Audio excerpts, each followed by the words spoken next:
Do you see this man? His name is Elkanah. He has 2 wives.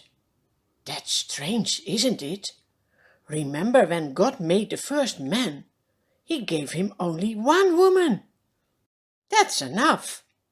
But when you think you know it better and you take 2, well, what will happen then? Here you see Peninnah. She has children. The other wife is Hannah. The Lord didn't give her any child. And Peninnah would just say things like, "Hey, you! Are you a real woman?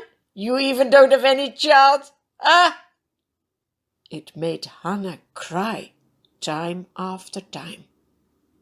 Do you see? Having 2 wives gives jealousy and problems.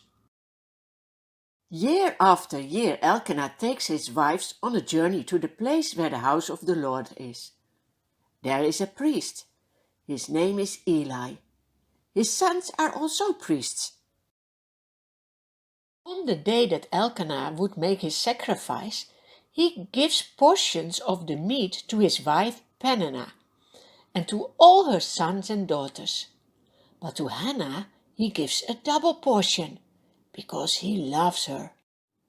In between, Peninnah is still teasing Hannah. Do you see? Hannah is crying. Her husband Elkanah says, "Hannah, why are you weeping? Why don't you eat? Why are you downhearted? Don't I mean more to you than 10 sons?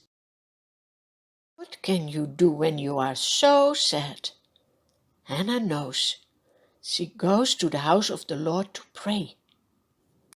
She makes a vow and says, "Lord Almighty, if you will not forget me and give me a son, then I will give him to you for all the days of his life."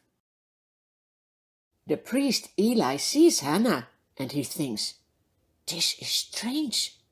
I see her talking because her lips are moving, but I don't hear anything. Ah, she must be drunk."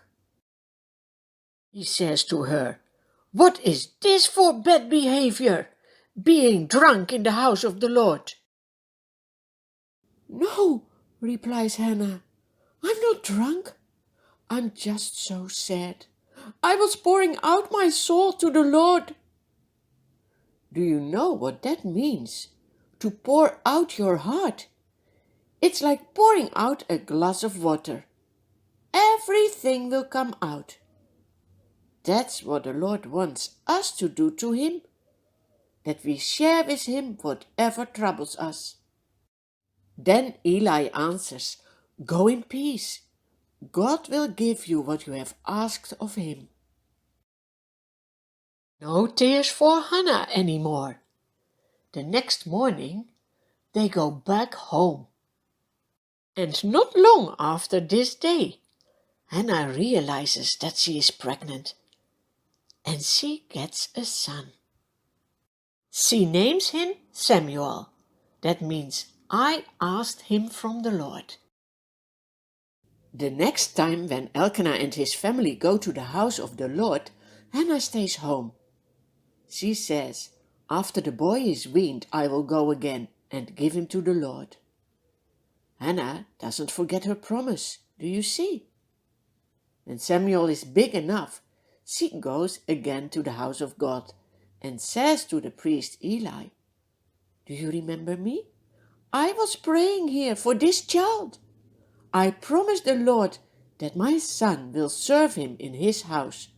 So here he is." From then onwards, Samuel helps the priest Eli every day in the house of the Lord. Do you see that you are never too young to serve the Lord?